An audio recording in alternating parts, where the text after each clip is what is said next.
forget to look at that thing.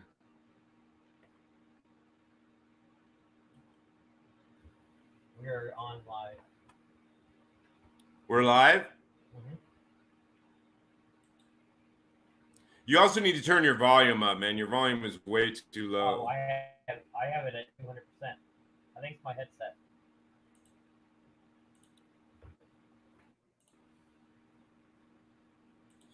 What'd you say? Because I can barely hear you. I said it may be my headset. Well, then you need a new headset, man, because that's literally you're like very muted. I'm gonna get one. Or just go directly to through your computer's mic. All right, guys. Hey, everyone. You're watching Stormcrow Dreamers Talking to Dreamers, episode 57. Can you believe 57 episodes are rolled around? And we only started 2 months ago. It's insane. 57 episodes in 2 months. It's every day we've been doing a show. No, I'm kidding. It's been about 3.5 years, I think. My name is JD Glasscock.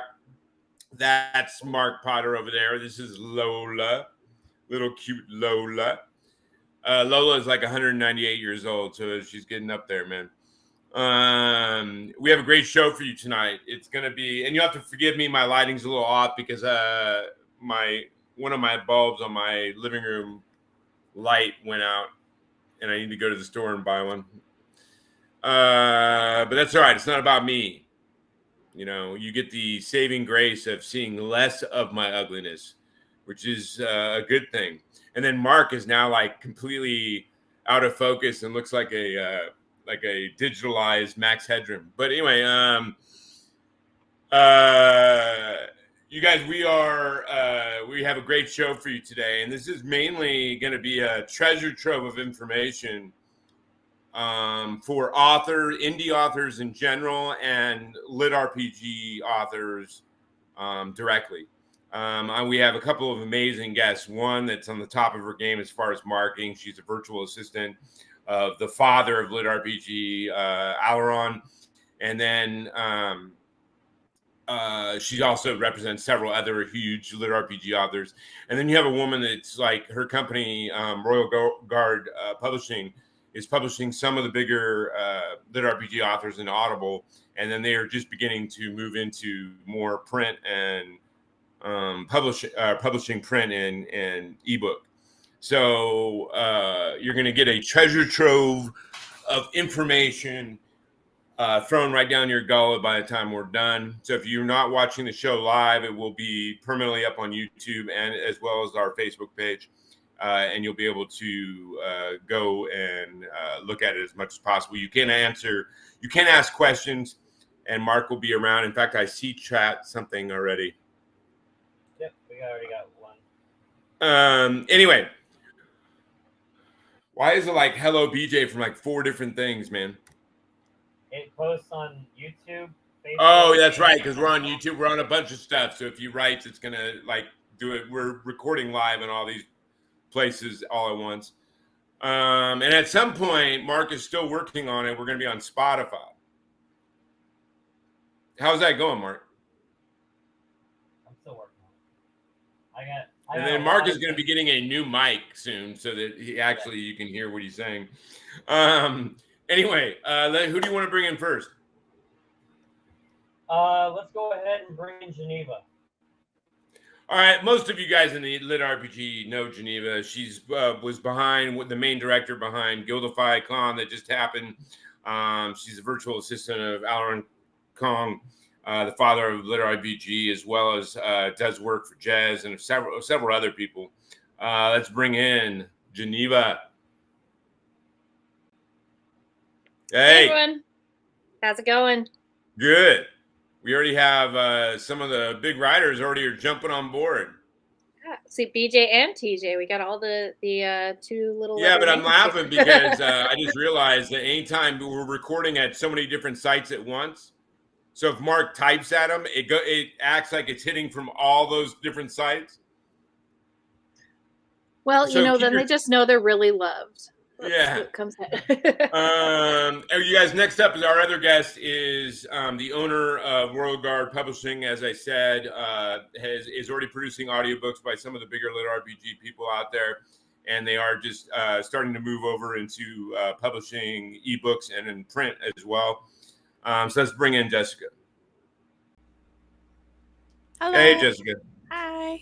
Very cool, you guys. All right, so I've already talked to the two amazing talents that we have with us tonight, but I want to tell you guys at home, normally I'm dealing directly with the authors or filmmakers or actors or whatever it is, but since I have someone that's really, really, really talented at marketing and another person that's very, very skilled at publishing and knowledgeable about publishing, we're going to use this episode to kind of give you a lot of inside information and as much information as possible on those two aspects.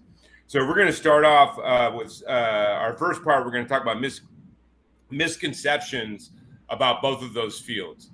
Then we'll go from that to unknown and known facts and truths about both of those fields, marketing, publishing, mostly relating to LitRPG, but just author books in general. And then we're going to take a little break, and then we're going to end on what they think of the future of LitRPG from a marketing and publishing standpoint, as well as we're going to converse about their personal things they have going on, whether it be projects or books they're publishing or authors they're working with. So feel free to throw a question, and Mark will try to slip it in when he has opportunities. But let's start right up, and we'll start with Jessica. What are some heavy misconceptions about publishing in the independent world and publishing in general, whether it's related directly to LitRPG authors or any authors? Well, I think that one of the big misconceptions when it comes to audiobooks is just that audiobooks are easy to make because it is a lot of work. It's definitely not like you will see on TikTok. People are like, oh, this is the easiest side hustle. You get paid just to read a book. It's like so much more than that. You have to actually be like a sound engineer. Yeah, because you have effects, editing, all that stuff. Yeah, I mean, you like have to know literally. how to edit. And we do most of our books in duet, so that's like a whole nother world of editing. Where And we just have the patience lines. of Yes. literally, if you have like a 400-page book, Yes. I want you to sit. I want the author to sit there and start reading out loud. And how long did it takes before they want to stop and kill their voice? Yes. So that's it, and that is, it's definitely not a quick process, especially in LitRPG, because we have these very massive books that are like 100,000 words is a small book in LitRPG. So it's definitely a time-consuming process just from start to end. It can take a few months just to produce one book, and that's if you had a narrator that's ready to go right away. And that includes the editing and includes the and then you have adding effects and music, the whole world of that. ACX to deal with and their quality assurance process and their process to get don't talk to me about the 10-day. It's 10 business days, but literally every time it's like 2 weeks or so. Yes, and the process of getting like pre-orders and release dates, and then typically almost like 90% of the time it is usually published with an error on it somewhere on there. That's got to get fixed. And it's not an error on our end, like everything ports in from the book, so it's just that we have to then go send in manual tickets to get it all fixed.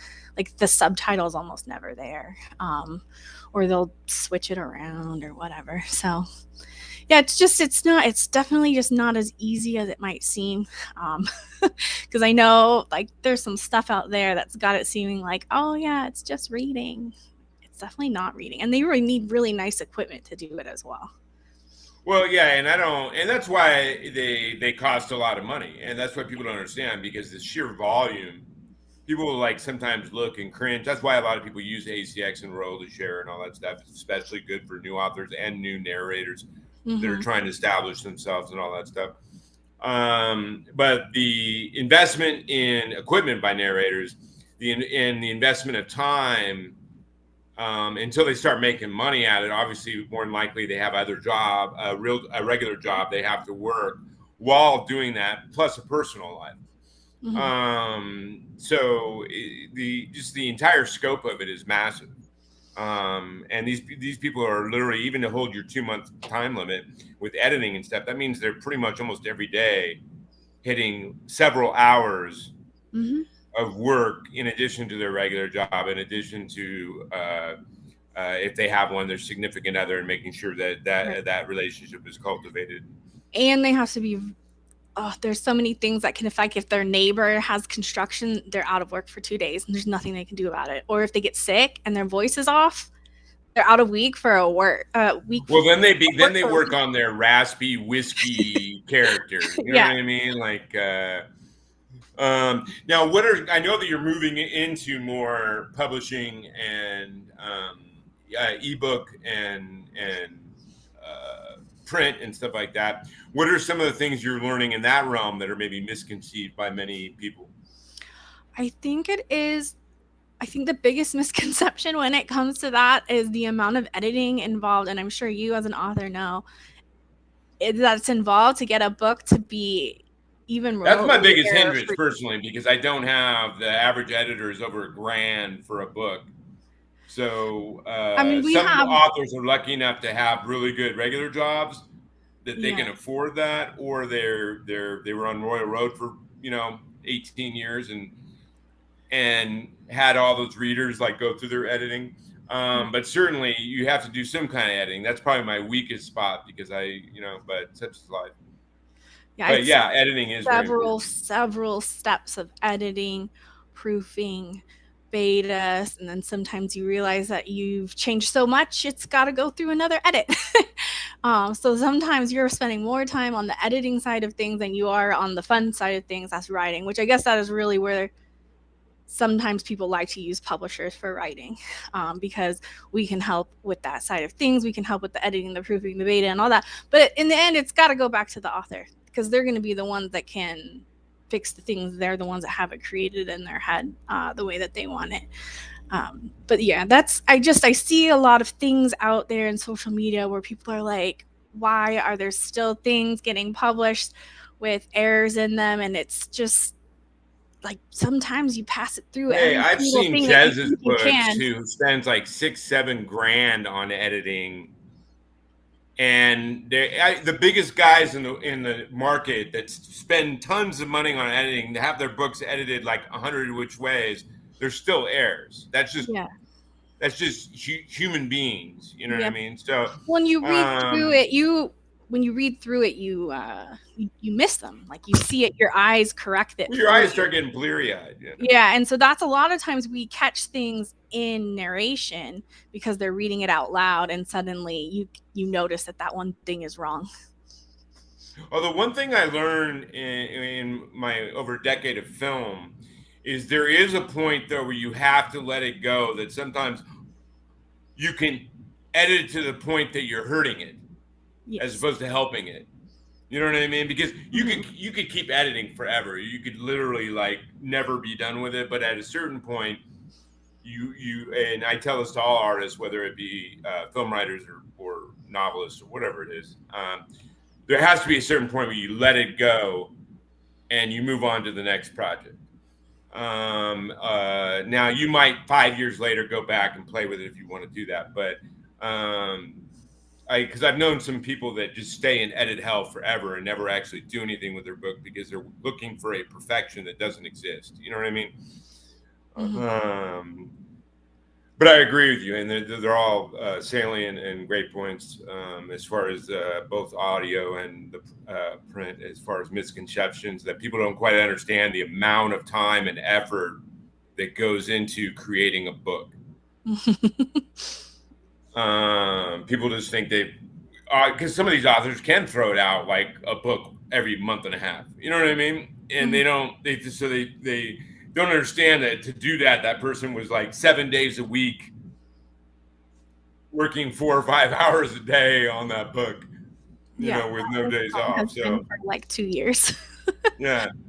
Or some of the authors nowadays, it's become very, I would say, posh, especially if they have good regular jobs, so they don't absolutely need the money, where they literally don't even publish until they're already sitting on 3 or 4 books. Yeah, I'm seeing that actually a lot more lately. Yeah, it's becoming much and more popular. And if you don't need the fiscal and you have a good job, it's probably a great idea to do so. Yeah, the reading credit Because have at least 3 it'll books. build you up a lot faster than someone who's just putting the books out as they write. But let's move over to Geneva. The same question, but from a marketing standpoint. What are some of the big misconceptions of that process? And me and you already know that there's a lot of people that give that position really bad name.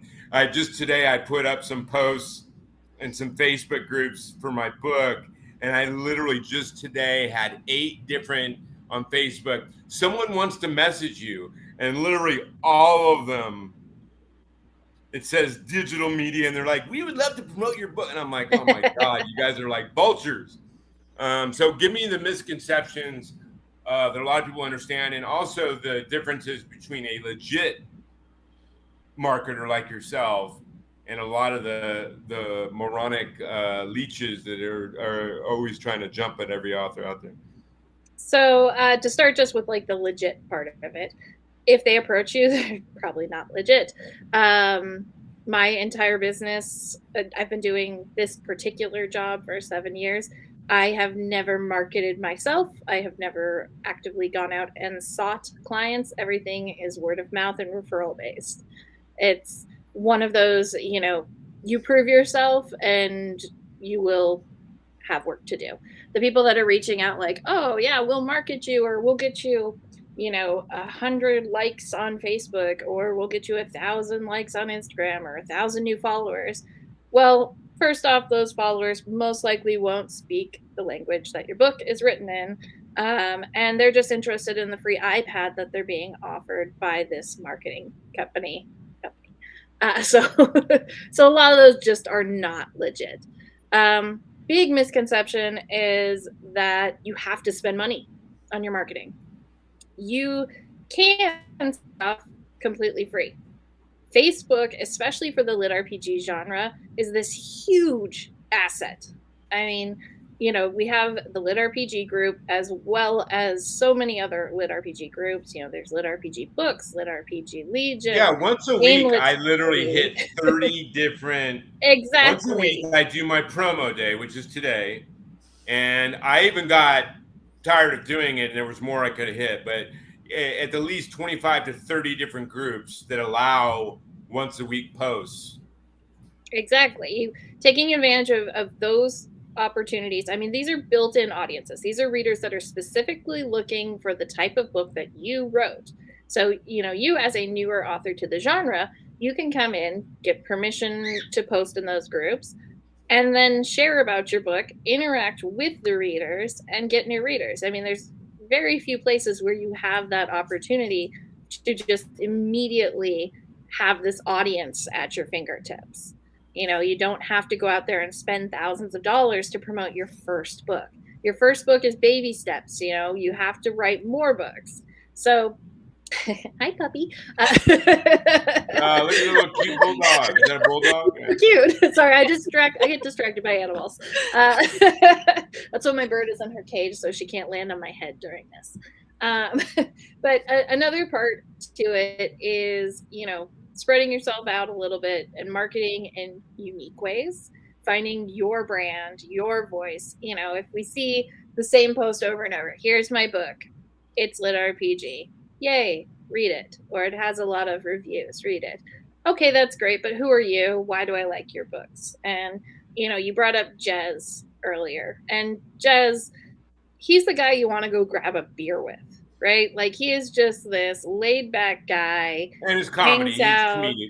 Yeah, he's funny, he's goofy, he's kind of one of those people that you could just see yourself having a fantastic night out and likely need bail in the morning, And I don't know, we just went far left right there. Do I want to, you went from enticing me to want to have a beer with him to the prospect of being in jail the next morning, which is like, but think of the memories, right? Yeah. But all of that rolls into some big guy named Viv saying, "Don't drop the soap." Not that kind of jail. We're just talking, a little drunk tank here. Yeah. But that all rolls into your brand. So defining who you are as an author, and you're not all going to be the same person. That would also be boring. It's finding out who you are, what you like to share, what parts of you want to share with your audience, and sharing those parts and finding readers that enjoy that and hanging out and talking with them. Then when it comes to the actual spending of it, then there's the conversations of budget and how to do it best. And the honest answer is it is changing pretty much every day. I mean, Facebook ads has changed their platform maybe a dozen times in the last 2 months. It does the same thing to this Facebook blog. Like every time we do this show, you we got have to do to it figure different. out Yeah. something because they changed something, and you're like, well, why did you even change it, man? It wasn't broke. Exactly. And then you do like AMS ads, and then that just requires, like sacrificing a virgin in a volcano or something to get your keywords just right and everything. We Your talked bids about though that perfect. I think Yeah.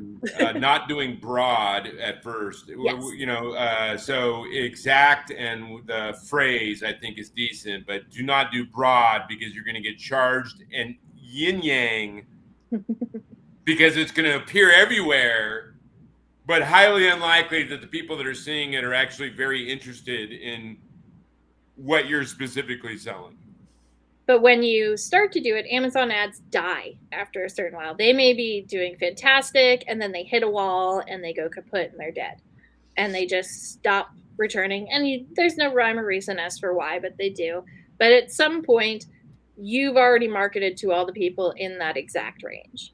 And that's when you have to expand out. But the misconception there is I need to spend lots and lots of money on my marketing.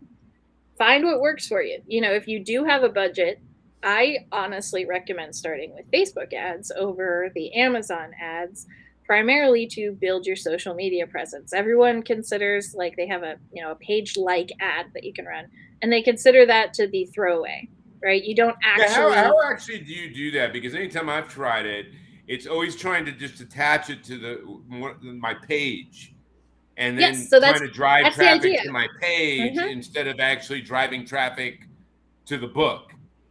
So there's you have a lot of different options for Facebook ads, but one of them is to do a page-like campaign. And when you do a page-like campaign, that is exactly what you're trying to do. You're trying to get them to like your page. The way, that one, it's one of those you can't look at and go, oh, I made $50 Yeah, it just seems very this, or convoluted and $100. not very Yeah, explanatory.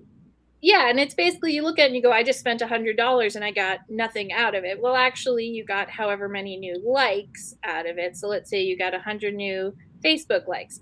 That does a few things for you. First, free advertising to 100 new people. Every time you post an advertisement or anything on your page, they're seeing that for free, right? Every post that you do, they are now seeing for free. You got them with that initial purchase. But then also, in addition to that, when I'm looking for a new author that I want to read, there's a few places I might check. Amazon to see about their reviews. Do they have a good number of reviews? And social media. Do they have 3 followers and 2 of them are their parents? That's another big thing. So having a good following is another marketing tool that can Or is really there just boost you one up there. photo of a really good looking girl that's like out of focus, and then like literally that's like it? Yeah, that You're like, sounds oh, like that looks half the real. group applications. If you run a group, you'll get a whole lot of them that are like, haha, is my dream. And I love New York as their answers to all the questions. But it's always that fuzzy photo. But, the biggest part of it, you don't have to spend a ton of money. You can. There are people that put thousands into AMS ads and get thousands back, but they also have taken the time to find what worked for their books. Hey, and you guys, for you English authors out there, what I've noticed is U.S. is a big market, great, but there is a deep-seated, and I'm sure I believe it is true of German, but if you don't have your book in German, that's not as helpful. But Australia, I have seen literally since I started running a small ad, the same ad I run on Amazon in U.S. I started running in Australia, and the response is about triple in the short amount of time what I've gotten in the U.S. with just like LitRPG is one of the keywords and stuff like that. So let you all know out there, Australians, there's a big hunger for LitRPG in Australia. Yeah, Australia has a good readership, especially with how well He Who Fights with Monsters has done. That's really helped to boost an Australian audience to the genre. So, yeah, and maybe they're you more know. in their house because they're trying to avoid kangaroos. I don't know. I really don't. No, they're Australian. They're going out there and they're fighting the kangaroos. Yeah, gotcha. They want a good book to read while they're at the Barbie. You know, I don't know. Hey, you guys. Okay, so we're gonna move on to the second part, but we'll unless anyone has. Yeah, J.R. Matthews says Australian translation is probably expensive. Lots of swearing has to be added. That's funny. You guys, J.R. Matthews is I'm actually reading his book right now, his newest book, Nova Roma. It's very good. Jake's Magical Market is another huge book. And it's great for how successful an author is. You usually find him in a tank top and what are those flip-flops. Yeah. So part of that is he lives in Hawaii, but all right, so the second part here, and we'll start with Jessica. Unknown facts and truths, or known facts and truths about publishing. So like what is the process that your company specifically goes through when they're looking for new authors, and then also the communication between authors you already have, or the process of new authors possibly looking to talk to you about it? So we actually just for 2023 have decided to open up taking on authors for like ebooks and paperback. I did my first one with Pirate Wizard as kind of a test to see how it would go, and it was a really good experience. Other than that, everything that we had before that was all of the Royal Guard Publishing like written books were all one person. That's the person that I'm married to. Yeah, I was going to say that's kind of how we got into everything. Was just, I think, as many people have, hey, I want to write a book, I'm going to self-publish it, and then it just keeps growing from there. Hey, that's how Shadow Press started, pretty much, I believe. He was doing his own books and then decided to expand out. Same thing with Dakota. Yeah, so we did our expanding with audiobooks last year a lot. We expanded a lot.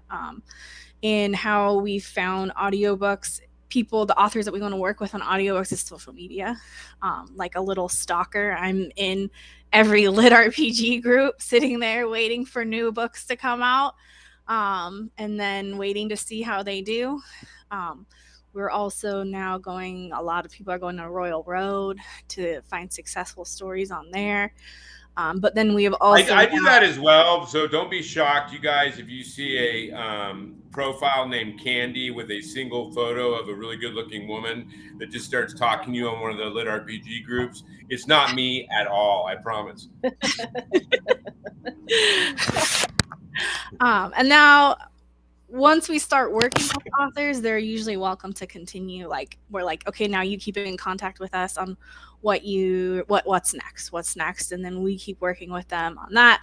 And a lot of times we're just becoming part of their business plan, where it's like, I write the books, I hand them to Jessica, she finds me the narrator, she takes care of everything, and then starts sending me checks after we start publishing.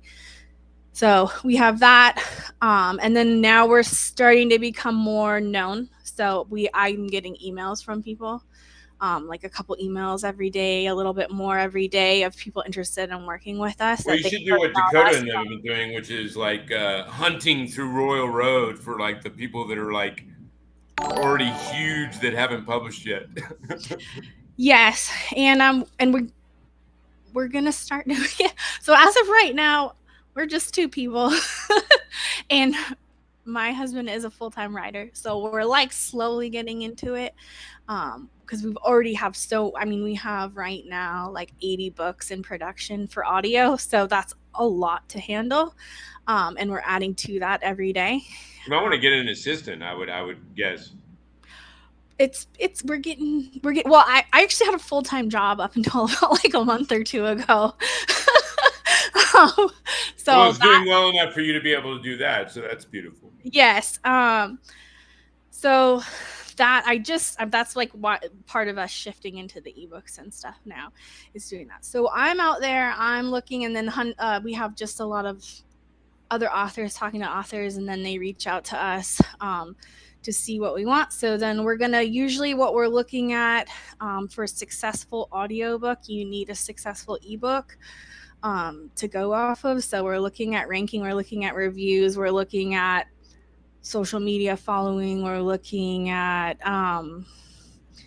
like previous books and things like that. I need to know like what's your plan with your series, how long are your books, how many books are you going to do, how long do you think those books are going to be. Justin's in here, he's being very, very nice. He said even when I had my full-time job I was very helpful, and yes, I was. I did work from home, so I was able to kind of balance both for a pretty long time until I just couldn't anymore. Well, I'm happy for you. And you remember, like I say this to people all the time, and a lot of times it's for people that are new into something or they're young or in their beginning. All great things, all they are is a bunch of small steps put together day after day after day after day, that in that encompassment of all those small steps, eventually those small steps lead to beautiful, great things. Yeah. So the only focus you can do is that next step. You know what I mean? Anytime you try to look at it, I want to go from A to Z, people get overwhelmed, they get depressed, they don't know how to do that. When in reality, all they got to do is learn how to go from A to B, then from B to C, then from C to D, and eventually they'll look up and do that. So it sounds like you're on a great path. So I would just keep stepping and taking as much as you can handle without overwhelming yourself, and then having faith in yourself. Yeah. Now, Mark, normally at this point in time, I would hit a little button and he would do a little pirouette and a dance and a celebratory thing. But he hurt his hip last time I made him do that. So we're going to like hold off. But Mark, are you frozen? Oh, okay. You really ruined the punchline there, Mark, when you freeze in the middle of that line. He was frozen in terror. All right, we're gonna flip to Geneva real quick with the same kind of concept for marketing, and then we're gonna take a little bit of a 5-minute break after that. But so Geneva, what are known facts, unknown facts about how to market, how to promote, and also for what kind of clients you take, how you interact with the clients you do have, and then explain a little more, because I think a lot of people misunderstand how actually big your group is and what they all encompass, because they only see you and they like go, how's this woman like doing all this shit by herself? You know what I mean? When in reality, you have a number of people behind you that work with you that help in those endeavors. So first, starting off, I want to send love to Kristen, my beautiful assistant. She is wonderful and amazing and organized. As you can see, I am not. She is, the one that makes everything nice and color coded and puts things in line, and then I create chaos. So I also help to manage teams that aren't necessarily mine. So what I do for each client varies quite a bit. I mean, there's some overlap. For some people, it's things like social media posting that they want, or newsletters, and it's pretty straightforward. But then there's merchandise shops, or marketing, or building their websites, or maintaining their Patreons, or finding someone to make a little dragon stuffed animal that can have a button in it that says cute catchphrases. There is all kinds of things that happen, and it is a lot of not necessarily overseeing my own team, but overseeing other people, as well as keeping track of editors and their dates and things like that. Like you were saying, again, with Jez, he's got all these different editors, and keeping them, they're great about staying on track, but lining up their dates so that it perfectly lines up and gets to the formatter at the right time and then gets published at the right time and all of that. Those are all the random bells and whistles. So they're not all my team, but I love working with all of them. I'm gonna have to talk to you about the newsletter, man. Last one I sent out, I thought it was a great idea to be in a Speedo with a coconut drink, and it really backfired. It just didn't do well. I lost over 3/4 of my people on my newsletter, but maybe you not gotta right for the sometimes newsletter. you gotta throw things on the wall and see what sticks. You know what I mean? It's like. But that might be a little strong for the newsletter audience. The newsletter audience tends to skew a little older, but the Facebook audience, I'm not going to say no to that. They actually might respond well. But with marketing and things, I mean, we talked quite a bit about what you really have to do into it and things like that. But as far as what you can do to help improve your marketing and the ins and outs of it. I mean, obviously, if you don't know what you're doing, ask questions. There are a lot of places for authors to ask questions. There are a lot of people that are willing to do things. Yes, talk to Paul. He'll wear the Speedo for you and pose and send pictures. Sorry, looking at the comments coming in. Chadwick would probably do that too. Yeah. There's actually, we've had a strangely high demand for Speedos. But you just don't know with this audience. But engagement with your readers is the number one biggest marketing favor you can do yourself. Yeah, that's hard to do, man. I mean, with writing, and and why someone would probably eventually hire either you or someone in that position, because being a writer is like a lot of work. And if you're trying to do everything, especially an independent author, and on top of that, you have to do the promotion, at least your big promotion, at least like me, once a week, where you spend like hours hitting 30, 40 different places of doing promotion. Then on top of that, you're supposed to somehow also engage on like 7 different social sites between Discord and Facebook and Instagram and your regular your own website and all this Patreon and like that overwhelms, I think, a lot of authors. My personal opinion is I again, what I referenced before is small steps. As you're coming out of the gates, take a little on at a time. I don't know if you're an unknown author, if you need to have a newsletter, Patreon that you're posting to every day. You know what I mean? Like I would say the first thing would be to try to establish yourself and get product out there. It is, there's little steps, like you're saying, you take the little steps. You don't need to take on everything at once. If I just wrote a book and I am ready to publish it, it's already overwhelming enough, especially if you're doing indie publishing and you don't have a publishing house there to help you with what steps you need. You may not know. You may not know that there are different types of editors to use. You may not know that you need to hire someone to format your book or learn the programs yourself. You may not know about how the important cover design is, and then the typography on the covers, and then the audiobook part of that, a whole other ball game with that.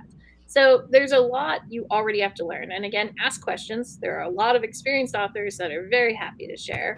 But although we should put out, because a lot of authors don't seem to know this, there is ACX for people with no money and you want to get an Audible out. There is a thing on ACX called royalty share with a bunch of very talented but maybe new narrators that also need to get their name out there. You would, in perpetuity for that book, be splitting the profit down the middle. But it's a gamble for both of you in that case. It is. So and it's what I did personally, to let you know. I'm doing ACX on my whole entire eventual 9-book series with a young man named Patrick O'Connor that I thought had a brilliant voice, was hungry, very talented, works hard, and I had no issue personally with us growing together in that realm. But I'm just letting it known to be out there, because some people get overwhelmed of like, oh, I need to save like $4,000, $5,000, and they have crap jobs where the highly unlikely that they're going to ever have $4,000 or $5,000 in their pocket, and then they just sit on it instead. I think sometimes it's better to just get your stuff out there than it is to wait for some ephemeral money train to come in that might not come in. But Yeah, exactly. I mean, if you, by all means, if you have, 50 grand sitting in your pocket, hire Nick Podell, absolutely. Yeah. But if you don't have that, you do have options. You do have, the share options and things like that. And there are some narrators that are established that will still do profit share, but they're typically pretty picky about what And they'll they're do it booked. on. Yeah. Yeah, that's the other part is booking. I mean, some narrators are booked way out. Others you can get in within a few months, but for the most part, you're looking fairly out unless they've reserved time slots, which with a publishing company, I'm sure that you have found certain narrators will reserve you time slots. And so you go, okay, we think we're going to have a book for you in January. Please carve out some time, What I spent my entire day today doing. Exactly. So it's one of those. Yeah, BJ just pointed out Travis Baldry is booked for years. Yes, he is, and Well, yeah, but even Baldry but does but he does do what you exactly. just said. Yeah, he will Baldry still does carve do out what you time. said. I think he sets a certain amount of time per year for Yeah. publishers. Well, he's also not human, is what people don't understand. I'm pretty sure he doesn't require. Yeah, because he's writing his own books too. Yeah, he writes, he narrates. He's nonstop, and he cranks things out. Like, what people don't get with narration is that you could be recording for 8 hours, but that doesn't mean that you finished 8 hours of recording a book. You may have finished 2, you may have finished 3, but you're not getting a full 8 hours. But that guy, Yeah, because man, like I he burped cranks it during out. that line. I got to redo Yeah, that I again. coughed. I said it wrong. I got, somebody was being loud outside the room, kind of thing. All of that. So there's a lot, but Well, and also the yeah. editing and adding, like my books have music because the main character hears music when he fights, and then I know other authors that add special effects or. Well, and if you do bloopers, you have to mark your blooper areas so that you can go back and get them when you're done editing. And there's a lot of things that go to that. So now, it's explain to people when would be the right time, and because me and you have talked about it, but it's good. A lot of people don't understand. People that have been in this industry, and this is why I really respect JR, who's I still think around, because he has done amazingly insane, and we had him on the show last month, I think. But he is constantly giving his time talking to new authors, trying to help them and stuff like that. But when is the appropriate time to go to someone like you? And then how do you judge that yourself? Because I can't believe it's just money thing. I'm assuming even if they had the money, if you didn't feel like they were ready for that step, you would probably say nay. Yeah, it's basically, I mean, when they feel they need it, when it's gotten to a point where this portion is keeping me away from writing, right? They're an author. Their job should be to write, not do all the marketing, not do all of the PR, not do the merchandising, not do the publication side. They should write. That's what they should focus on the majority of their time. Of course, they need to do a little bit here or there, but if they are getting to a point where their books are successful enough and they want to go full-time author, then they should potentially start considering the idea of having somebody to help them out. That doesn't mean do it right away. You got to make sure that you're making enough profit to feed your family, keep the roof over your house, everything, all of that. But once you're at a point where you're starting to feel that you're comfortable with it and you want to devote even more of your time to writing, that's typically when people will get referred to me. And then I always do a consultation call with people, and we get a feel for each other, and we, not just like, hey, what's your book about or anything like that. We talk about them, about well, you also have goals. to have the chemistry there to work together. Exactly. And I very rarely have had someone where it's a conflict in chemistry and things like that, and that was back before I went pretty much, because at this point I have 2 non-lit RPG authors total. I used to work in all genres, but now I am pretty much all lit RPG. It's how I read for some reason. I used to read all sorts of genres. Now I literally read almost all lit RPG. Yeah, I mean, Alaron's books were my first lit RPGs. When he and I first had our consultation call, he was asking me if I had ever heard of lit RPG. And keep in mind, this is like 6 5-6 years ago, something like that now. And of course, I hadn't, because it was still pretty new at that point to the States. And he was like, "Have you ever heard of Sword Art Online?" And that's all it took. I was like, sold. I am so in. Where do I get your books? And then I listened and I was hooked, and it was over from there. And that's pretty much all I've read since. But it's much more fun to work in a genre you love. And also you find, personality wise, it's much easier to mesh with people when you're all giant nerds together, right? Like we're all big nerds in this genre. It comes with the territory. That is, because pretty much every author, if they're interested most likely in writing LitRPG, then they're also big fans of D&D, MMOs, all of those type of games, and most likely grew up on those things. Exactly. It's one of those, you can tell pretty quickly, and in this genre, I mean, they're pretty much all good people. I've rarely come across somebody that I just would pass on, kind of thing, and be like, no thanks. But as far, for those authors, like I said, it really comes down to when they're ready to take that step where they get to focus on writing. And that can be their main concern. Will they have to do other things? Absolutely. But they'll have to do less of them.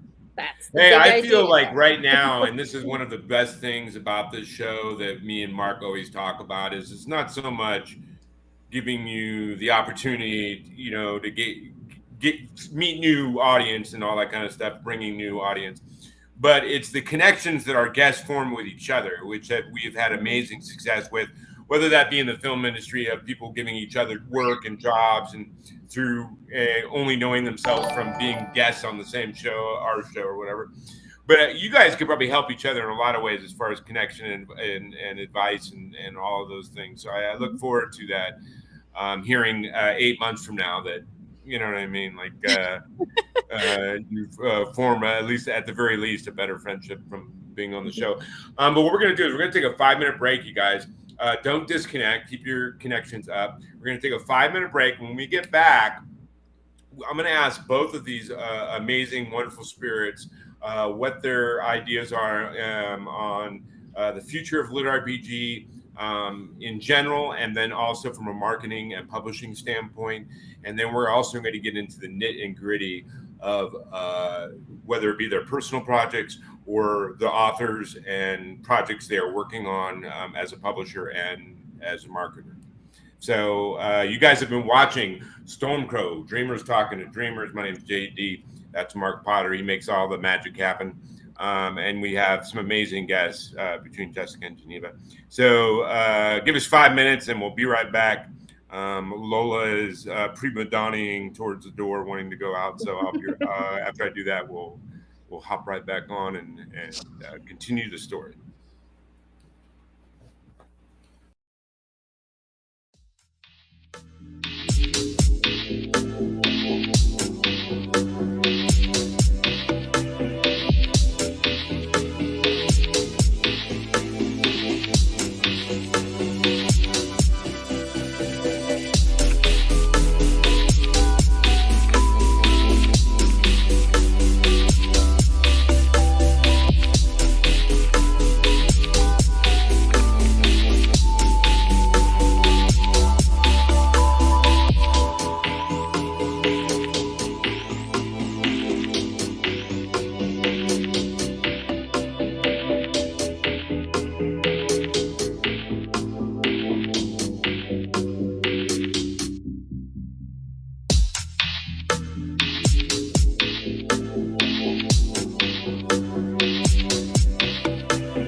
All right. Are we back live? Back. Dude, We're did back you live. say I was unmuted? Did you have me muted, Mark? No, when I put a video on, like going live in 5. I think you secretly muted me, and I think there's some secret resentment going on somewhere in there, man, after years of us doing this. It's okay. When we get done, man, we're going to do our little ballerina routine and get our cosmos all intertwined again, man.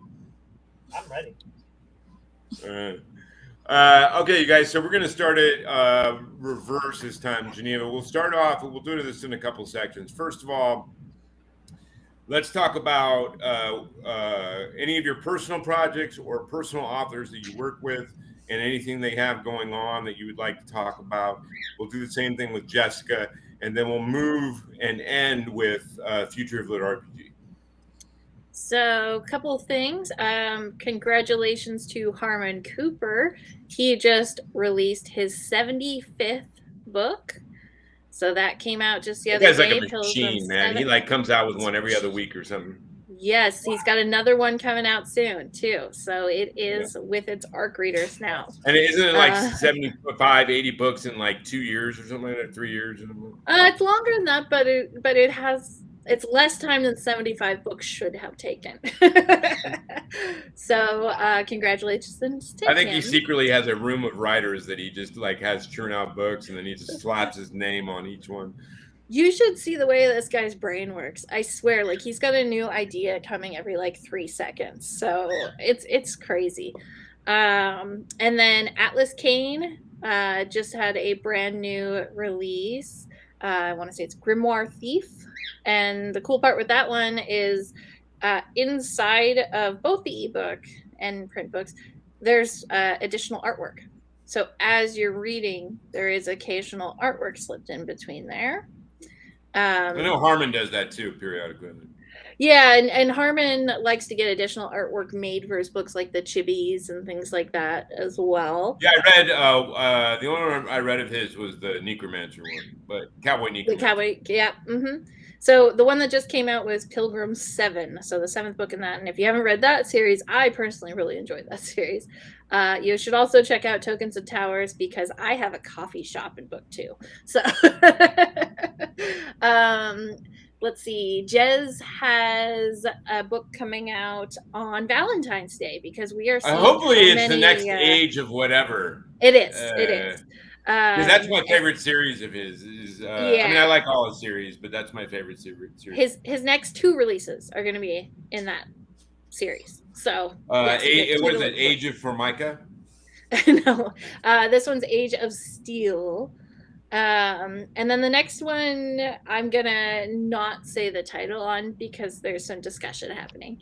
But he has Age 2 of books. Mithril. You know, I had some suggestions, but nobody took them. I don't know. But he's got that coming out on Valentine's Day, just to see who will pick the book over their spouse. We want to see some fights started. And no, just worked out that way. Let's see who else has things coming out. Everybody has stuff coming out. It seems like pretty nonstop. Yeah, believe me, I can't keep up with all the books that authors I know want me to read and authors I follow. I'm trying to. They're all in the holidays. They all came out with a book, and so I'm like struggling to keep up with. I mean, and I read a lot of books. I read probably 2 or 3 books a week, man. But I'm just like, there's always a couple more waiting in the wings that I got to get to. Exactly. I mean, I have so many books still on my Audible because I'm mostly audiobook listener, and I try to keep up, but then I also have to re-listen when a new book comes out and it's been a while, and then they just get further behind.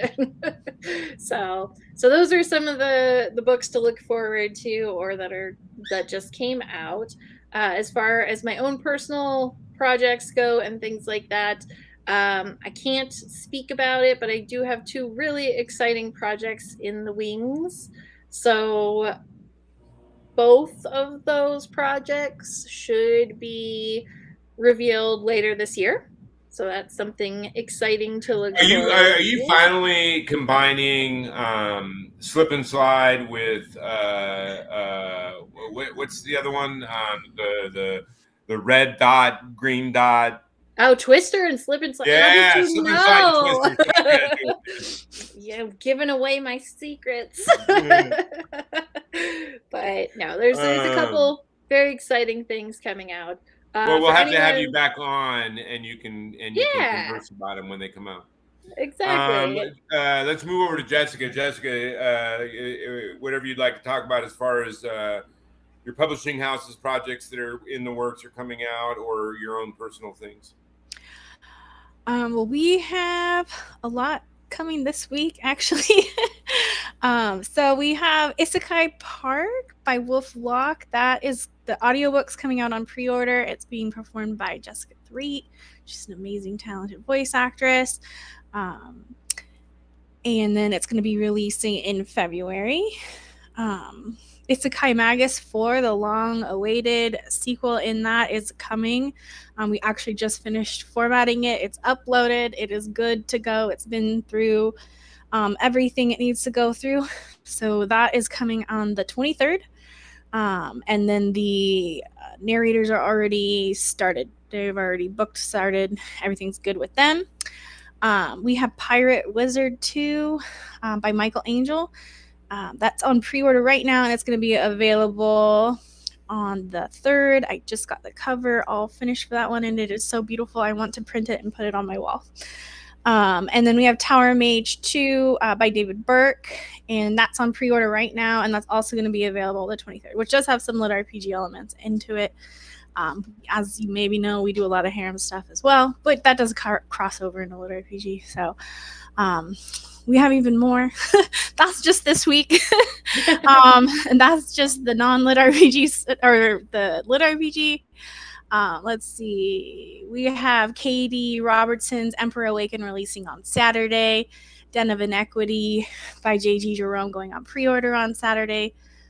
Coffin Hotel by Eric Ware going to pre-order on Friday. Wraith King 2 on Friday, pre-order.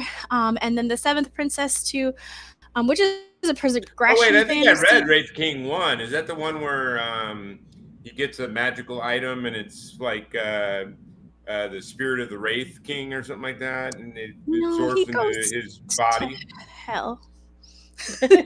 What? He goes to hell. He becomes the king of hell. It's a harem book. There's no LitRPG in it.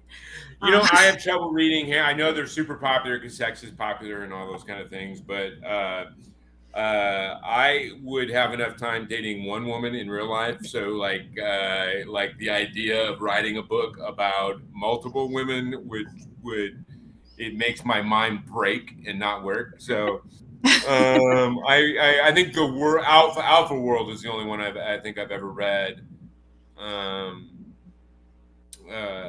But I know that they're super popular. I know that they're literally their sales obviously validate the genre. Yes, I certainly write grim dark, and I don't audiobook. have a lot of filter when it comes to sex, but I don't really write harem, and I probably won't ever write harem. But a lot of people I know do, and they make a good living at it. So all power to them. Yes. And then this Friday, DC Heinlein's second in his Adelheid series is coming out. It's really, really good. It's not LitRPG. It's kind of LitRPG related. Like they have mana and like Gamelit stuff. He is an amazing writer, and the narrators are really, really good. And they've added some really special, awesome effects to it for like the magic and stuff. They put a lot of extra time and love into it because they love that series. So I'm really excited about that one, and that's one that I can actually listen to with my kids in the car. So I'm excited to be able to have that one to listen to. I don't know, but your bulldog is so cute. What's the bulldog name? This is Sophia.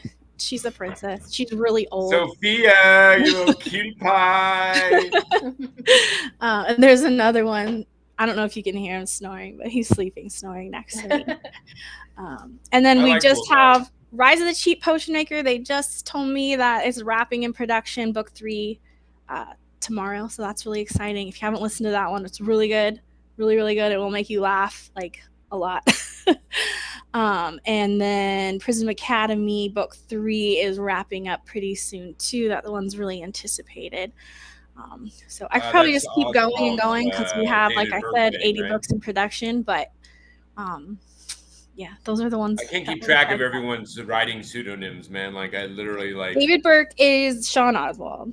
Yes, I know. But I mean, I know like 8 different authors that all write under like 3 different names, and I'm like, you guys are like, Well, that's like no. the author that I originally got me into LitRPG, the first author I read, which was 1 year, I think about a year ago today, was Vijar Dragon Mage, and then he's also the same author that writes The Great Game, which I didn't know when I first started writing that. And when I first started reading Great Game later on, I went, oh, this guy's pretty good. And then I realized that it was like the same person. And I'm like, man, y'all are like confusing me with all these. I was born with the name Glasscock. I just decided to stick with that and rush forward. No, I know. don't. Perfect That's harem when I was working in the film industry. Okay, I lived for 8 years. I lived in LA working as a stand-in and union background for TV and film. And the first thing you do in either of those positions, and anyone does, crew, everyone, when you get to set, you pick up your voucher. That's how you get paid. That's how they run payroll. And so you give them your name, and I can't even count in 8 years how many times, whether it's been the crew or other background or other stand-ins, if I was just working a show for a day or something like that, would think that's a fake name, and then have all these assertions in their head about who I am as a person with that fake name, that I was some wannabe porn star, wannabe all these things. And I would meet them for the first time, and they would have this weird energy look on their face, and they would be talking shit at me. And I'm like, I don't even know you. Like, why are you talking shit at me? Oh, yeah, Mr. Glasscock. And I'd be like, oh, my God, motherfucker, that name goes back to like 1200 AD. That's like my literal name, dumbass. You could have Googled that in like I'm not 5 going to lie. seconds. When you started advertising, when you very first came out and you started advertising in LitRPG groups everywhere and everything, I thought it was a pen name. I really did. Yeah. I was like, oh, he writes harem. Okay.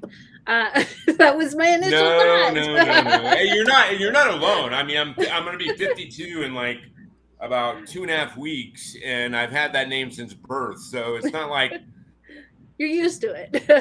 Yeah, but it gets a little old still. You're like, really, at this point in time when everyone has a Google in their pocket, that they could Google that name in like 3.2 seconds and literally see that it's a real name. They instead go through this entire, 30-minute dialogue in their head about what kind of guy would use that as a pen name, a fake name. Oh, see, in this genre, I just went, okay, he writes harem, and then moved on. There's no 30 minutes, it's 2 seconds. Which is funny because I don't write harem, nor will I probably ever write harem. But Wait, hold on.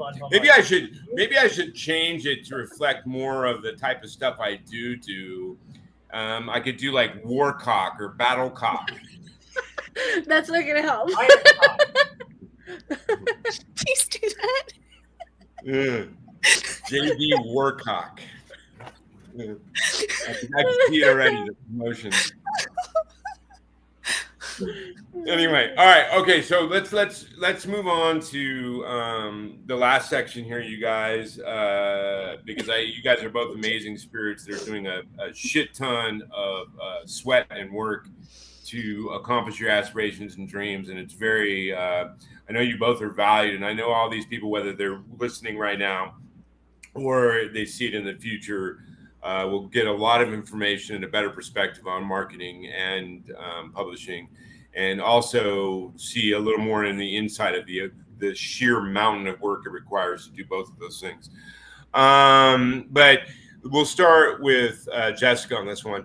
What is your vision on the future of LitRPG in general, and the future of LitRPG from a publishing standpoint?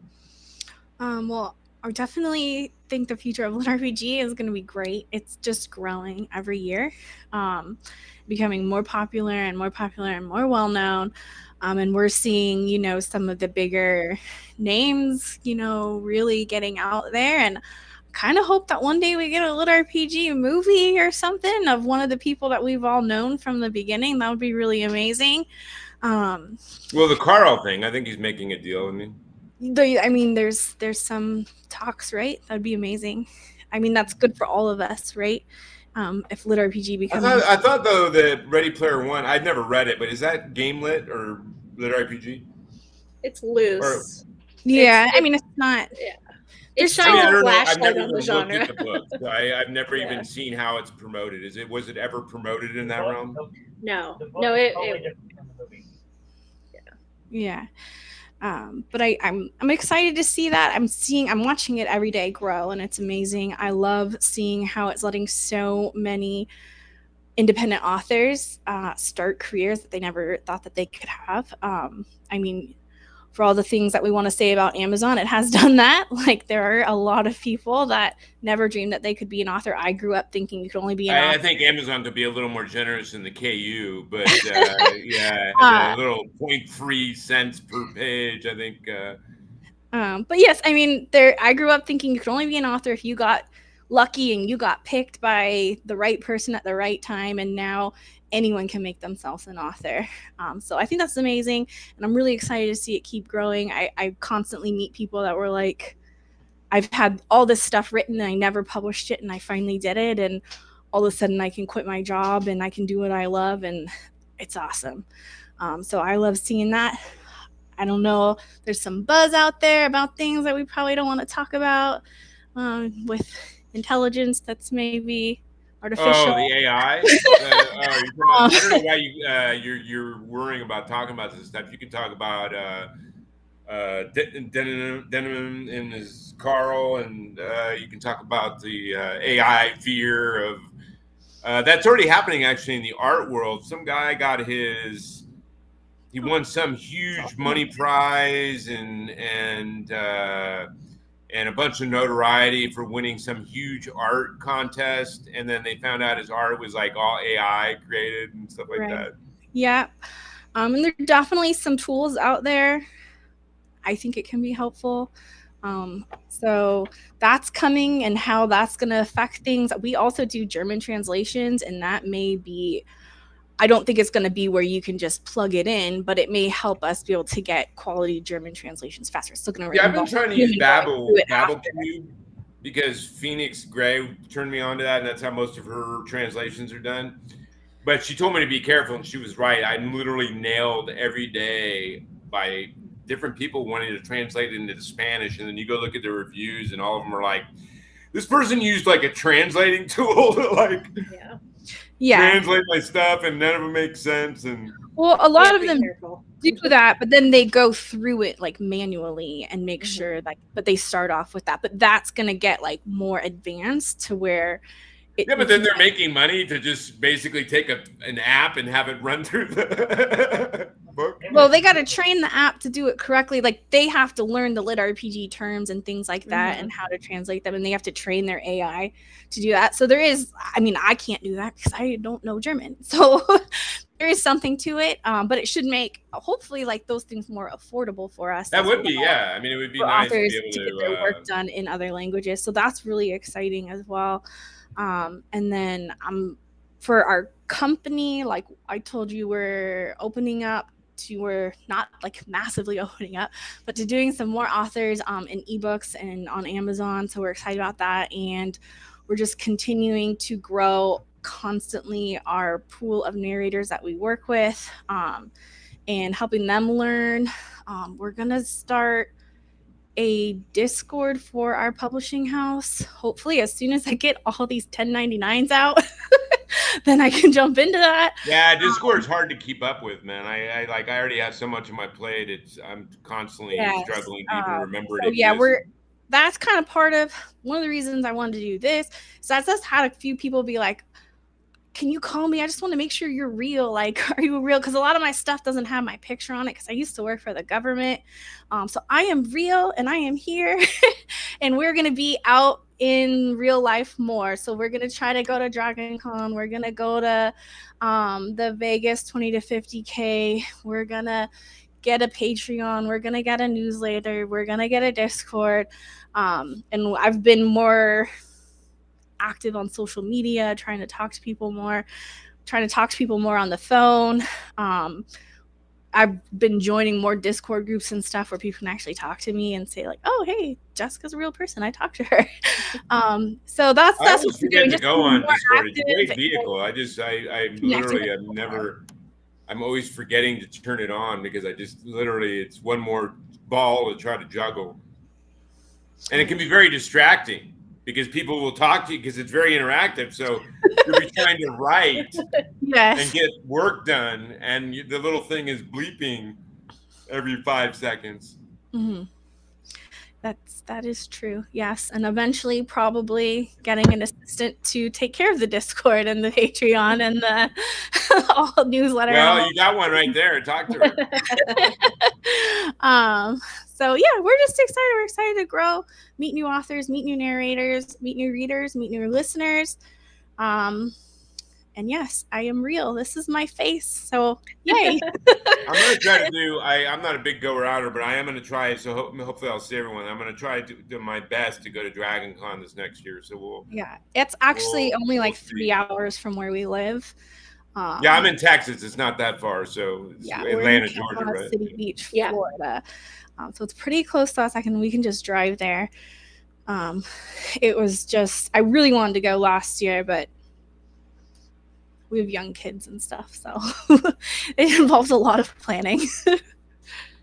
Yeah, that's always also the thing about being a dog owner, man, is you literally like you have to figure that situation out. And my dog is like my kid, so I would not be like just shoving it in what are those called? Those little doggy daycares. My dogs are geriatric, so they have to have someone come over like 5 times. Yeah, I'd have to have someone actually like stay in my apartment and love on her and do all that kind of stuff.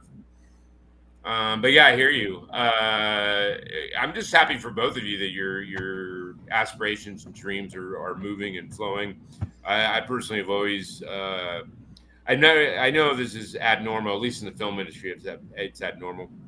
I don't look at anyone as competition. I want everyone to thrive and find success and flow and be happy. And to me, happiness is like finding out what you love to do and then figuring out a way of making a living at it. You know what I mean? And that's pretty much, except for Mark, because he's really into the whole fake lightsaber dancing thing. And I just try to make him understand reality, and that's probably not going to happen. But you know what I mean? So, it's all right, Mark. It's all right. You're very talented at it. I just don't think there's ever going to be an actual lightsaber combat sport that's going to be happening. But it is good to dream. I do agree with that. And Mark is also going to be working on book 2 of his fantasy series. I know he does have one book out on Royal Road and Amazon. Not LitRPG though. We'll try to see if we can get him into a LitRPG. That'll help. I don't know. I mean, you could. I mean, technically, I will say this: you wrote a God Among Sheep, Burning Cigarettes, and you also wrote Why Is It Leaving Me? We worked on this project together. This was the first project. The Moon in the Night? No, the one with Adam Gold. Adam was in a couple of mine. Why are we talking about my films? You're so low, I can't hear what you're saying. I'm going back. Blade and Blood? Yes, Blade and Blood. I will tell you, if you wrote that, you can make a LitRPG and make it a harem. And you have a I'm not doing harem. That with my last name, that would be so trite. I know, I'm just saying. He says it now, but just wait. I know, because believe me, I literally got like ripped on a couple of reviews because I don't have a lot of filter when I'm talking about sex. I write grim dark, which is basically a rated R novel. So with violence and sex and all those kind of things, I just have zero interest in actually writing a story about a guy that's got like 10 women that he's juggling around. I have nothing against harem. You guys don't misunderstand me. I have no problem with rated R, rated X, sultry sex. When I write all rated R films, I write rated R books. I have no issues with that. I just don't have any personal interest in writing it. Because I think you have to be able to relate to the story for it to be a good story. And personally, I was raised by all very, very strong women, no real men in my life. And my mom would whip my ass if I tried to write a book about me having like 28 women. You know what I mean? So, and she hits pretty hard. So I'd really rather not flow down that road. Plus, it's just personal interest. I have never tried to date multiple women, and I think you have to at least have an understanding or concept or interest in those realms to make a good book. You know what I mean? Sorry, go ahead. I don't think so, but I mean, it's a fantasy, right? It's a fantasy. No, and you have to have imagination as an artist and a writes writer harem and be able to write all those things. Not that we like care if other people, but we don't participate in that lifestyle, and he never has. No, and I hear you, but I have like almost no interest in those books themselves. No, it's there. Like That's so reading. good. I mean, Yeah, I mean, you have to at everything. least like that. Like if I wanted to write Steel Magnolias, then I should probably have an interest in those style of movies. Right. Yeah. Yeah, and I have no interest in a character study like that, so I would probably never write Steel Magnolias. You know what I mean? Like, Yeah. I write the way I read and I watch films. So like when films, I write more action-oriented stuff, which is what I watch. In novels, I tend to write the kind of genres and styles that I like to read. Yeah, there's nothing wrong with harem at all. If that's your thing to write, then go for it. My ex-bassist in my band, he was totally into S&M. I didn't want to hear his stories about it, but I had no issues that he was into that. You know, each to their own path, as long as as long as it's consenting adults and they're having fun and enjoying themselves, all power to it. But anyway, we're off track. For some reason, he started talking about my films. I don't know why we got on that track. I'm saying based on the content. Get a mic that works, man. It's hard for me to understand where you're going when I can hear like every other word that's coming out of your mouth. You're saying I could turn those into LitRPG. I think that was the gist of what you were saying. And then you went off about turning them into harem, but I No, I'm saying you can do it. You have the wherewithal to be able to do it. And I guess my upcoming video game does have a little bit of harem, but no thanks, man. Anyway, I want to go back to this. So, Geneva, what is the future of LitRPG that you think? And then we're going to do a final thing after this is over. Give you guys a moment to talk about something. But Geneva, what is the future of LitRPG in your mind, and in general, and then from a standpoint of marketing? So, very similar to Jessica, I want to see it grow. I want to see it thrive. One, for my own entertainment. I never want to run out of books to read. You know, that is completely selfish, and I ask that of all the authors. But you know, it's the whole rising tides float all ships kind of thing. My success, your success, anybody's success in this genre, it's going to help everybody do better. It's not a like, oh, you got a reader, so therefore I have one less reader. It's like, no, you just brought a new reader into the genre, so we all have one more reader in the genre. You know, it's. I agree with you. Not everyone looks at it like that, but I agree with you, and it's very similar in film. That's one thing I like about this particular genre is a lot of authors look at it that way, and a lot of the big name authors look at it this way, because you know, for a good deal of them, they've been there since early days. And they remember scrounging to share the 100 fans, you know. Like, I know Aileron thinks like that because I've heard him say it. Oh, absolutely. I mean, that's the whole reason he made the LitRPG group in the first place. It's, you know, he wanted a platform, not just for his own books, but for new authors to come in, because there wasn't a big presence, and he wanted that presence. He wanted to help people find the genre and learn about it and then write in it. And if you look at like the makeup of LitRPG authors today, how many of them were readers of LitRPG 3 years ago?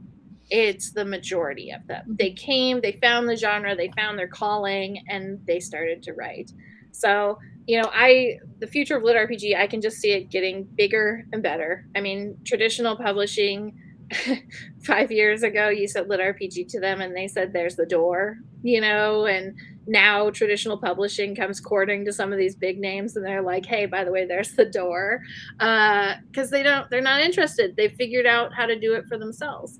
I definitely want to see movies and TV shows. I know a lot of different. Well, yeah, the books Dungeons and Dragons movie coming out, that should help. Yeah, well, Wizards of the Coast right now is not high on my I list know of they're people not to very support. unpopular with the But whole no. rule thing. I think people are still going to go watch that movie regardless of Oh, all I'm the people sure. saying Yeah, you're they going to absolutely boycott it. will. Yeah, they absolutely will. But I'd like to see LitRPG specifically, and I know a lot of them are being shopped right now. Doesn't mean anything will come of it, but I know there's a lot out there being shopped. So that's I just think that would be a fantastic. hard concept. Our lit RPG part would be a hard concept to roll in a film. The closest I've seen to it is probably Jumanji. Jumanji did a pretty good job. Free When they were Guy. doing the look at their little screens or something like that. Yeah. Free Guy did But a to good job constantly with it do that too. for an entire movie, that would be Yeah. difficult. It depends how they conceptualize it and convert it too. I mean, like if they were to do an animated series, that's already out there. There are a ton of anime that are, light novels and things like that they're exactly that. They have the screens, they have things. But you don't have to show it. Yeah, I think if you could do it like an ephemeral ghostly thing that just kind of was floating by the action as the character, and then they could make a verbal reference or something. If you had a moment, instead of them getting every status thing as it came up, it could be more of they finally finished the fight, so now they can look at their status screen. Now they have a moment. Or in the books I'm listening to right now, I'm listening to book 2 in the Noobtown series. And when he goes into menu time, the rest of the world basically comes to a stop. So, it's things like that where it could be very video game like. It's like, if you're playing Skyrim and you pause because you are fighting and you're about to die, you can sit there and eat 300 pieces of bread to bring your health back up and then just keep fighting.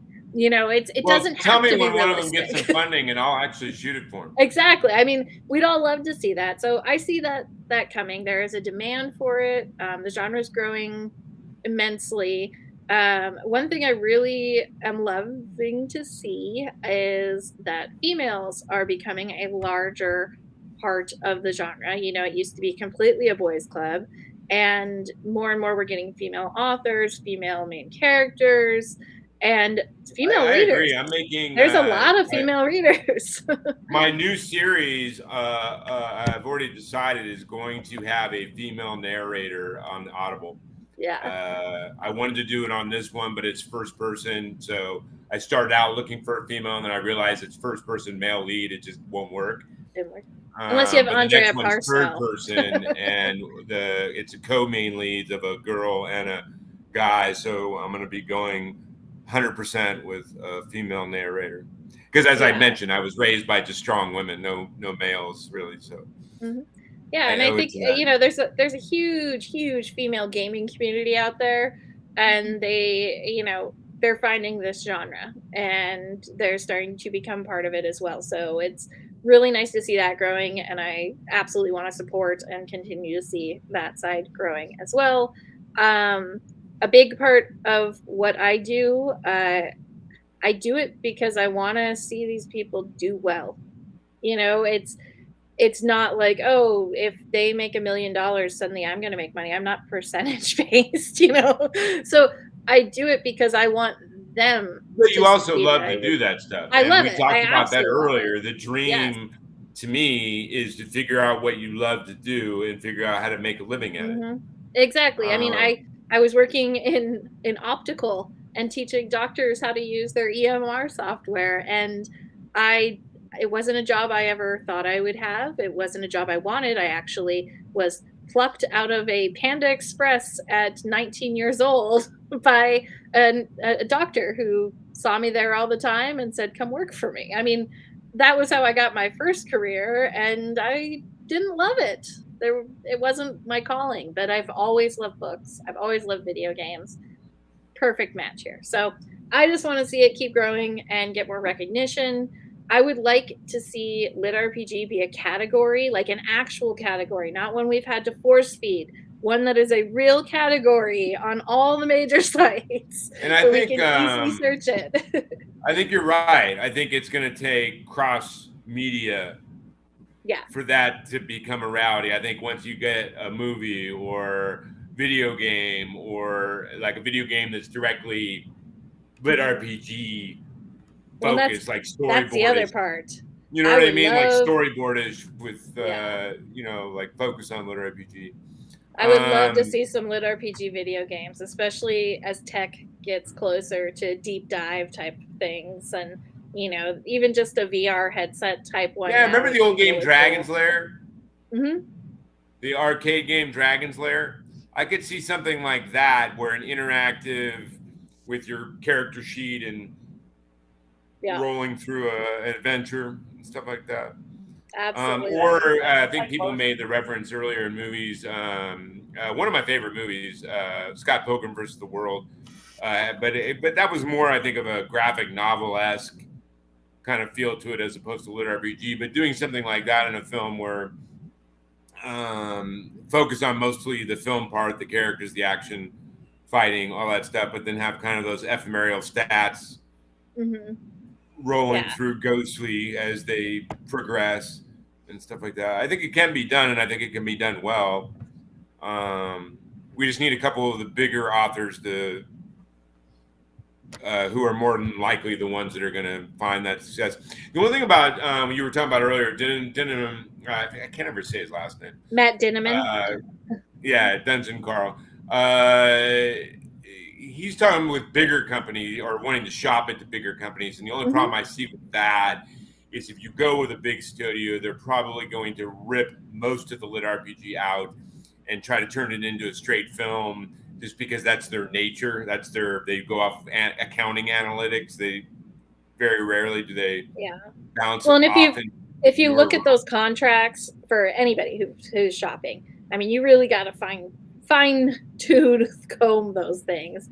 There's very little left for creativity. It usually gives author them the input right there. to just basically obliterate the Do what you story want. and do whatever Yeah, but I mean, as if many you people were- who watch Lord of the Rings understand. Yeah, but I mean, it depends what you work into your own contracts and what you fight for as far as it goes and things like that. But they are, of course, going to, especially for the early days ones, tone down the LitRPG, whatever it is. But in the case of something like Dungeon Crawler Carl, you couldn't do that without LitRPG.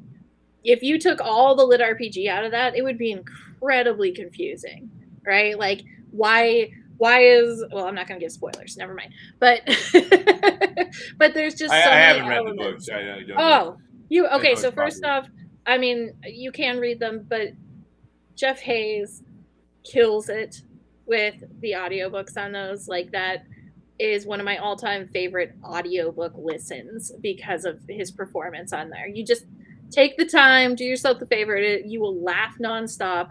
It is fantastic. I dressed up as Carl for Dragon Con. My assistant went as Princess Donut, and I got fake feet and got Jeff Hayes and Matt Dinniman to sign my fake feet. So yes, Hopefully it is a I wonderful see you at book. Dragon Con, because I think I'm going to show up as Warcock. It's going to be insane. Well, I saw one earlier. Somebody in the comments had suggested that you team up with Jez. Jazz, yes, and make Yes. I Age of forget what Iron they Cock. said. Age of The Iron age Cock. of the age of Warcock or something. I don't know. What Yeah. that would So, be funny. Maybe yeah. write a joint 20-page short story or something. The Age of Warcock, or whatever the hell it was. Yes. But anyway, so I'm going to end this with something that I do periodically, especially with amazing guests that we've had. I want to thank everyone with a very interactive panel, which denotes the popularity and amazing spirits of the guests, because I'm pretty sure that's why that's happening. As always, I want to thank Mark for making it all happen, although he still needs to get. We like listening to Mark. So hopefully Mark, before the next show, will get a mic that actually allows us to listen to him. But I'm going to have each of you give advice to a younger you. So I'm going to have, we'll start, I'm people that want to get into what you're doing. Oh, okay. Not like Oh, life advice. Okay. Yeah, she's like, don't date Fred. Don't date Fred. Yeah, no, this isn't like some hot tub time machine we're talking about. This is Buy the stocks. buy stocks. No, what I'm talking about is give advice to someone beginning out in the realm that you were already on, and what they could possibly do. Because I'm sure whether it be right now in this moment they're watching live, this video is going to be in perpetuity. So you're going to have someone watch it down the road that's trying to do that, and it would be a good way to end the show. So we'll start with Jessica, and then we'll go to Geneva. Give advice to someone wanting to become a publisher, wanting to become what you're doing now. What would be some great advice in their beginning steps? If you're wanting to become a publisher, I think your first step is really you need to know like your author community. So you need to get out there and get to start. So you need to be married to the author? That really helps. You need to have a cute bulldog behind you while you do it. You can just kind of step in and meet everybody. You need to have a Sophia on the couch behind you as you do it. But I mean, it is part of it. You got to be willing to go and like talk to people. So you got to be in the community, like especially if you're going to do like a niche kind of genres like LitRPG and harem. Like you need to be a part of the community as well. You need to be in there, meet people, talk to people.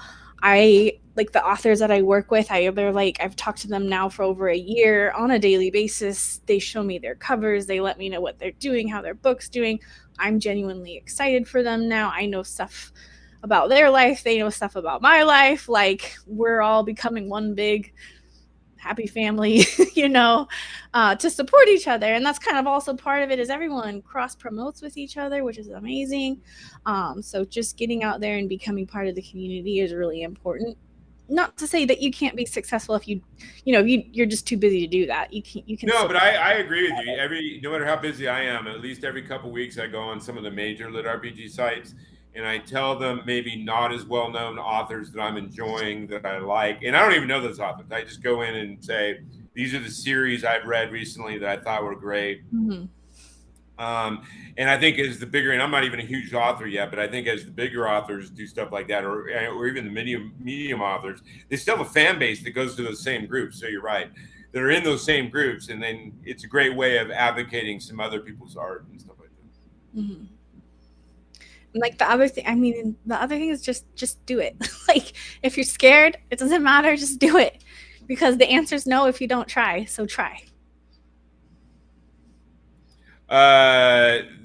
Someone's saying that they want to see you pet Sophia. Your pet, people will talk to you, just pet your pet or something. I don't know what he's saying. Sorry, I'm He says, have a pet, people will talk oh to you. My God, Sophia's so cute. Hey, really, I'm lying. I wanted to see you pet Sophia because Sophia's so cute. Is she wearing like a little dress or something? What is she? She is geriatric. Like she's 10 years old. Bulldogs only live to be about 8. So yeah, they have. That's the only reason I've never had one. I love them to death, but they have a lot of health issues. Yeah, so cute. All right, so your advice is 1, to do it. 2, to immerse yourself in whatever social interaction within the genre that you're trying to go for, because usually publishers, at least starting out, will focus on a genre that they're pursuing, I'm assuming, or they start out in general and then like Geneva they end up focusing on a genre. So interacting in the social media realms with the genre that they are pursuing, making friends, networking, and then don't be scared, just do it. Yep. Yeah, great advice. Geneva, what about you? So I definitely agree with, immerse yourself in the genres, get to know people, start talking within the communities, all of that. As far as what I do and doing what I do, ask the assistants. Find out who people's assistants are. So, some authors want to keep it secretive. They don't necessarily want people to know that they have an assistant or, they're not just magically doing this all themselves. But for the most part, most authors I have worked with are pretty upfront about it. Will mention their assistants. In some, like with Alaron's community, I'm very, very personally heavily involved in his community and all parts of it. We've done in-person events, we've done all kinds of things, so they know me. It's fairly Well, you're also easy the director of probably one of the bigger recognized cons for directly LitRPG. I don't know. I think that it's the only con that's focused solely on LitRPG. Yeah. That was kind of our plan with it, was have a LitRPG con. And we're sticking with Guildify Con, right? Yes, yeah, because Guildify LitCon we found out was used by another program for school. Yeah, I know. I saw it when you told me to go to it. I googled it. It went to some other. Yep. So we Jessica, I am demanding that I see you as a participant in next year's Guildify Con. Yes. I was still working at the time, so I was keeping my face a secret. But and your husband, since he writes in it, both of those things should happen at least on one panel. I don't know if he'll ever come on, but well, I'm the friendly face of this team. Well, I know that I am almost positive Geneva will find a space for you in one way or the other. Oh yeah. We plan to expand too, because every year it's a little bigger. The first year was very small. Well, not even, I say very small, but we still had like 50 guests. But it was smaller, less panels and things. And then this year we did double the panels. Next year I'm going to do double this year's panels. But what I also want to add, you're going to run out of panels. You're going to be like, no for the authors that like their MC to run around in sumo thongs under a disco ball. You know what? It might be a panel. We'll see. That'd be my panel. Yeah, we want to also have panels. So there were so many requests for panels about publishing and about, the backside of stuff, that we want to do panels where we bring on editors, where we bring on publishers, where we bring on people like that, just so they have, that opportunity to see all the sides of it, because there's a lot of interested writers that attend. So that's a cool part of it. And it's a great networking opportunity. I've met so many authors that now I know who they are. Now they know who I am by just being involved in that. And Kyle had just said that there is a plan to do it live, which originally when we discussed this con, the concept was to do it live. I had in 2019 done a live event specifically for Alaron's fans called Mist Fest. And we did a 3-day camp out weekend thing in Georgia, and it was really cool. It was a lot of fun. We had like 150 people attend, things like that. And we thought, let's do this for LitRPG. Then COVID happened. Cool. And then COVID. Yeah, we had this huge plan for the next one, and COVID. But initially with LitCon, because it's been so accessible to everybody online, what I'd like to start trying to do is a hybrid con, where we pick an area that's, we're going to be able to do the con physically, but then also still stream things, or maybe even have streaming exclusive content for those authors who can't attend the live event. And for those participants and things that want to attend. Well, you could do that now with tablets and all, and set it up on a stand or. Absolutely. There's so many possibilities.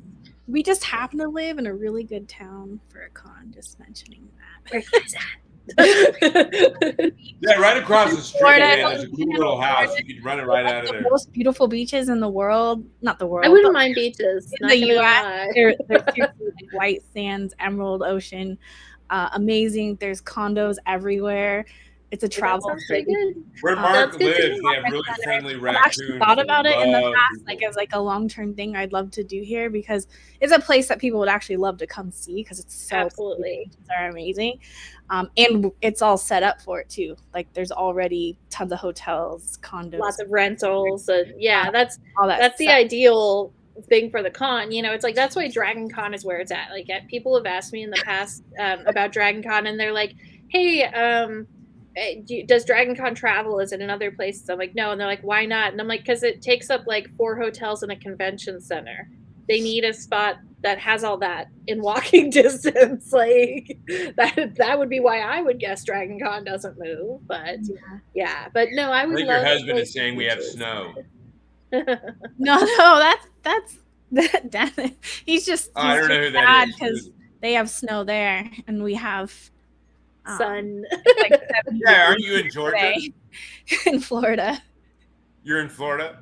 Yeah. Oh, I was gonna say because I mean in Georgia and Florida, they really get snow. Like they're like 100-degree heat and shit. Man. One time there was like ice on the ground and the whole town shut down for 24 hours. That's like when I grew up in Southern Cal, like Orange County. That doesn't happen. It barely rains, much less snow. Yeah. And then now I'm in Texas, but Texas does actually get snow. Yeah. In the winter sometimes. So, but definitely, you guys, it's been an amazing night. We could keep babbling forever and ever and ever, but we've gone for a good hour and 45 minutes. It's a good amount of time. I want to thank you both for being amazing spirits, being talented people, and pursuing your aspirations and dreams. That's why the show is called Stormcrow Dreamers Talking to Dreamers, because that is what it's about. To dream something and then to put the sweat and the work in and make it happen. Again, as we talked about earlier in the show, you guys focus on the small steps. Don't try to jump from one end of the football field to the next. That's not how it happens. You just walk it, step after step after step. Put the work in, put the sweat in, and it will pay off. I promise you. But it has been an amazing night. As always, thank you to Mark Potter for making it happen.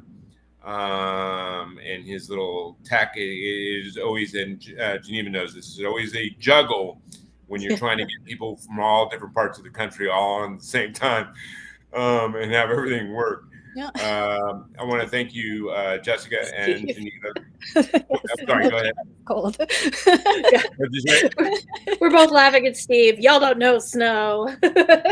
Him in Canada. Yeah, it's Canadian. I get it, man. Well, thank you guys for having us. If you listen to him, you would think they live in igloos and stuff like that. But because I remember he was making the same humor in Guild of Fire. Huh? He has an awesome igloo. That's he does. It's out It's like an Austin Powers igloo. He pushes a button, and a little pink fluffy bed comes around, spins around. Disco music.